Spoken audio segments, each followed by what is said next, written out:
ચશ્મા તો જોયા દીપક બેટા ચશ્મા શોધીને આપને મારો રોહનને લઈને મંદિર જવું છે. બાપુજી આ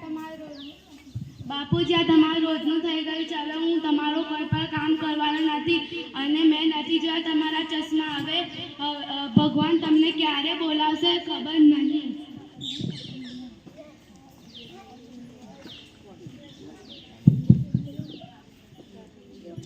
દીપક બેટા તું તારા બાપુને એવું કેમ બોલે છે? તારા બાપુને આંખે જોવાતું નથી એટલા માટે તો તારા પાસે ચશ્મા માંગે છે ને. તે ચશ્મા શાંતિથી વાત કરીને એને શોધ્યા હોત તો.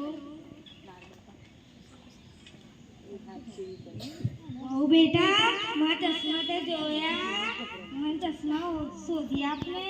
મારે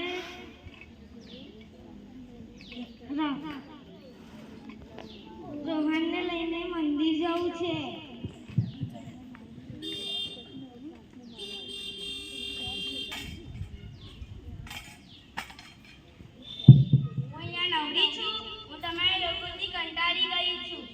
મારે કેટલું પણ વધુ કામ છે.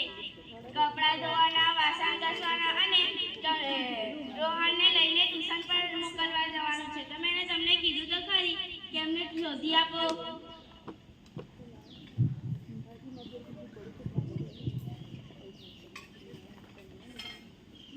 બાપુજી આ રહ્યા તમારા ચશ્મા. હવે પણ હું કોઈ પણ કામ કરવાનું નથી અને વસ્તુ મૂકીને ભૂલી ન જાઓ.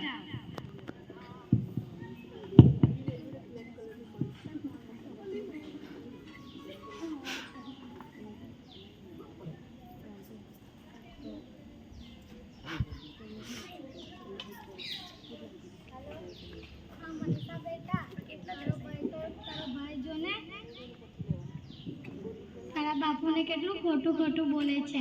એ એમ કે છે કે તમે મરી જાઓ, તમે અહીંયાથી ક્યારે છૂટા થશો, જેમ કે અમે એના ઘર પર બોજ બની ગયા હોય એમ બહુ ખોટું ખોટું બોલે છે.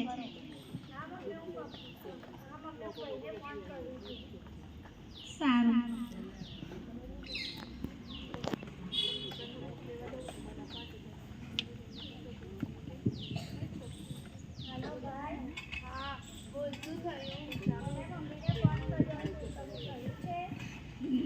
જો મની સાથે લગ્ન થઈ ગયા છે, તું હવે મારી ઘરની વાત વચ્ચે બોલીશ નહીં.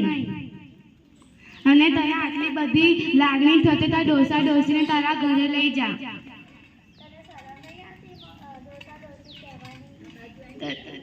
તને આટલી બધી લાગણી થતી તો તારા આ ડોસા ડોસીને તારા ઘરે જ લઈ જા ને.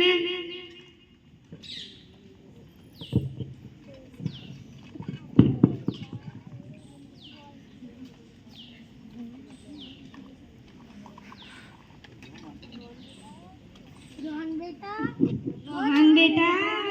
બેટા ચાલ આપણે મંદિર જઈએ પૂજા કરવા. હું દાદા જોડે મંદિરમાં જાઉં છું. એ લોકો સાથે.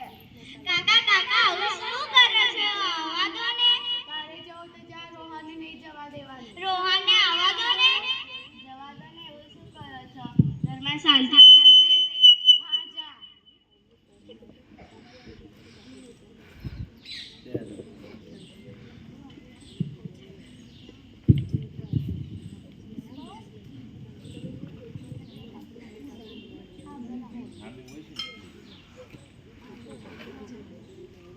તમને ખબર છે પંડિતજી, મારા મમ્મી પપ્પાને મારું ભાઈ કેવું કરે છે?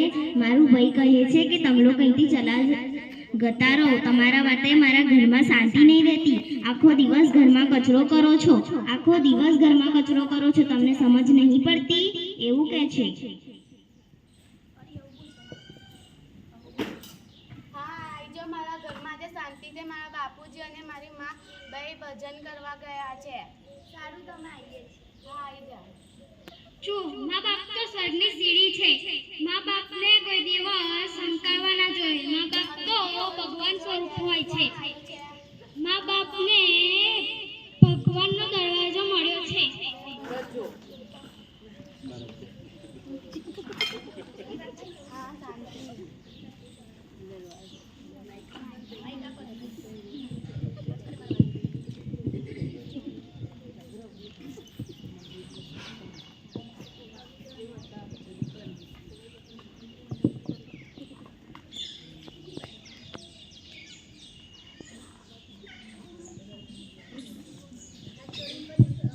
સારું છે?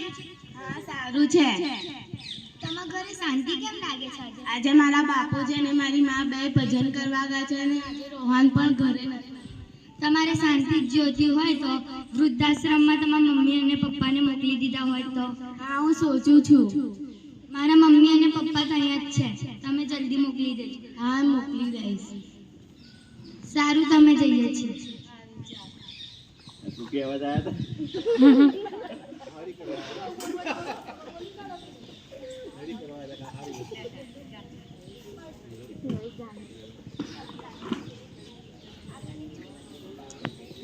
પપ્પા એ કોણ આયા હતા? એ મારા ભાઈબંધ હતા.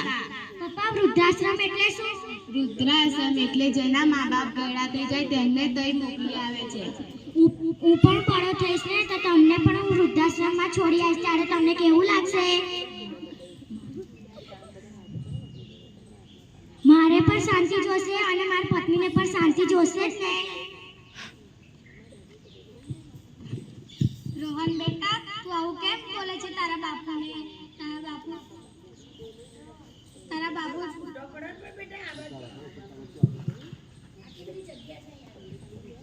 તારે તો તારા ઘરમાં તારા બાપુને રાખવાના છે ને.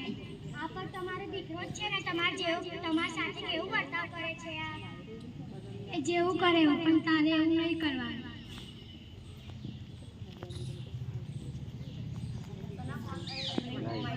આપણાથી બહુ બડી ભૂલ થઈ ગઈ.